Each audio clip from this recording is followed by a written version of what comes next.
In my career, I've been told that the foods that define soul food lexicon are Southern foods. So it becomes soul specifically assigned to Black people because in the 60s, Amiri Baraka, Eldridge Cleaver, and other Black nationalists wanted to make the argument that Black people had culture. We have culture in our language, we have culture in our clothing, we have culture in our food.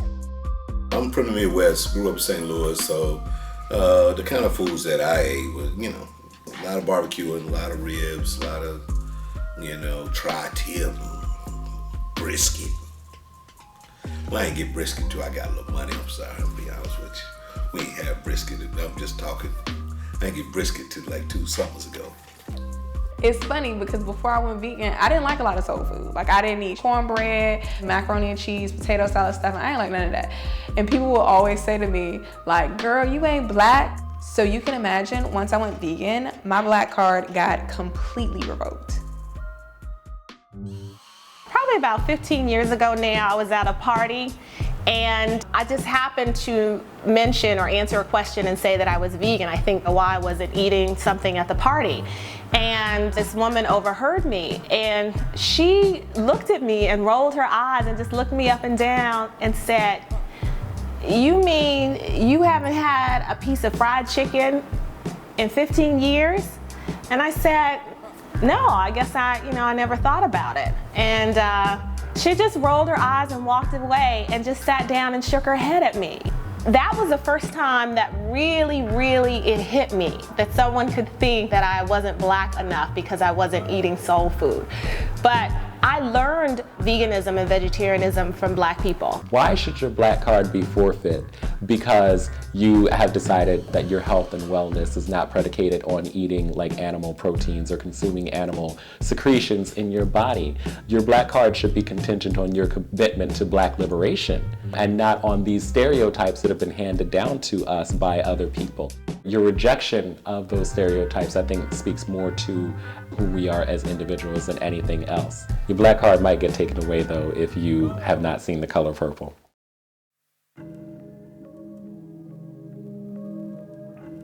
There's this conflicting dichotomy in Black America. Like on the one hand, we hate when we're stereotyped. But on the other hand, we criticize Blacks for stepping outside of those stereotypes. Like if you're Black and you're not a Democrat, Uncle Tom. If you're Black and you ain't Christian, you a heretic. If you don't get down with soul food, you bougie.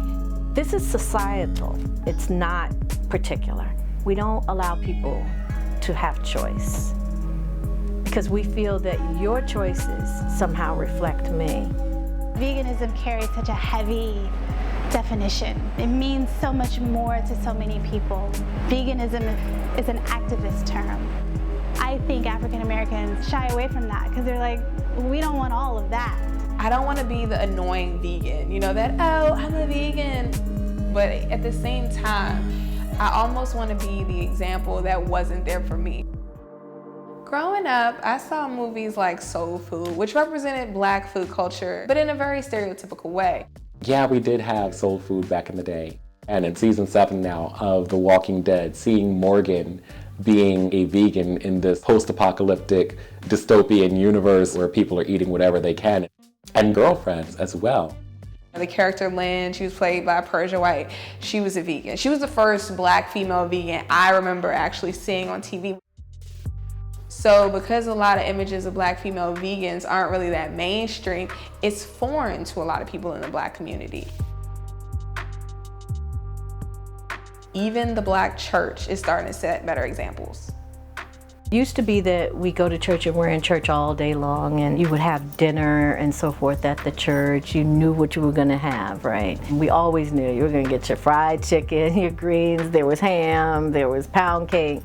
You looked forward to that because it was a part of a ritual. Nowadays, we're also choosing foods that are going to say we believe in this healthy way of living. And so you end up with a lot of baked food, which is not a bad thing at all. And I've been told about communities where the church has inserted itself in a very major way to say, we are not going to let our congregation die of heart disease and diabetes. Health It's not simply about diet. We're going to get a little bit more into that in just a moment. But we tell ourselves with that, and so we've created this atmosphere that simply says, don't drink, don't smoke, don't do that. And then there are some of us who don't drink and don't smoke, and will look at the person who consumes alcohol as if they are doing something that's completely unhealthy. But yet while we are not consuming alcohol, we're loaded up on sugar.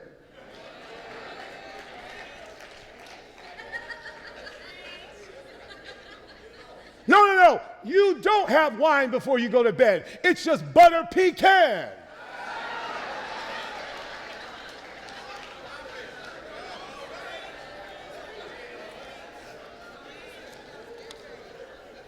But see, that butter pecan ain't in Leviticus, is it?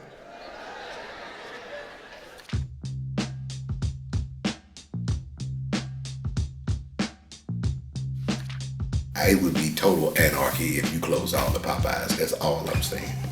Anarchy. It'd be like the movie Purge. There's a folklore that says you could tell where the African Americans, black people had been, the Negroes, the coloreds had been, because you could just follow the trail of chicken bones. The Chicken Bone Express, right, is what it was called. So again, what I try to do with my work is empower people with those stories. I'm like, yeah, they're funny and so forth, but that's part of our history. There's no need to be ashamed. The shame comes in when you don't know the history and you allow other people to tell it to you, in which case it gets distorted. At the same time, knowing that and being able to counter that, I think you have a better chance of responding from a position of empowerment versus one of subjugation.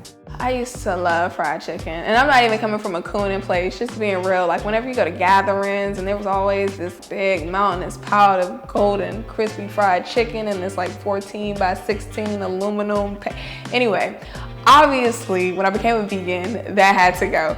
And I hear a lot of people say, I don't know how you can go without chicken, and that's real. Like I totally get it. It is one of the harder things to give up. Be honest. Come on, everybody try to act all sophisticated, but if you was gonna eat some, you gonna go get some Popeyes now, flat out. And wouldn't nobody even judge you. I'll be looking at you like, what them wings taste like? Them wings good, ain't they? You get spicy. A food like chicken also for many African Americans, because they came through the South perhaps, or had family members who came through the South, it became a staple on many Sunday dinner tables. And so it's a comfort food, it's a familiar food, it's a food that reminds people of home and family. And so part of that I can't give it up is as much about taste as it is about connection and, again, belonging. Foods like fried chicken that are associated with black culture are denounced by dominant culture. You know, it just comes off as an attack on black foodways. And since we're constantly criticized, you know, like our music is too violent, our clothes look too ghetto, our English ain't good enough, you know, there's a big difference between saying go vegan because soul food is evil, don't eat it anymore, and let's build on soul food. Let's see how we can preserve our legacy and still be healthy.